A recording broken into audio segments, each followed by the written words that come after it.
বলো তুমি happy new year লিখলে কেন?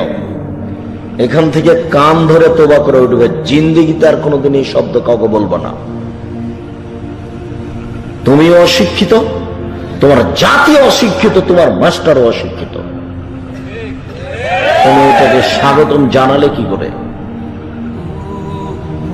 শুধু তাই নয়, যারা জানুয়ারি 1 তারিখে শুভদিন বলেছে, যারা পহেলা বৈশাখকে শুভদিন বলেছে, তাদের বিচারের মাঠ হবে ইহুদিদের সাথে, খ্রিস্টানের সাথে তাদের বিচারের মাঠ হবে হিন্দুদের সাথে তাহাজ্জুদ পড়লেও।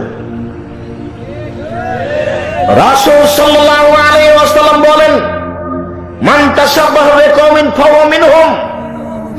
যারা যাদের সাদৃশ্য অবলম্বন করে, যারা যাদেরকে ভালোবাসে, যারা যাদের নিয়ম নীতি কৃষ্টি কালচারকে ভালোবাসে,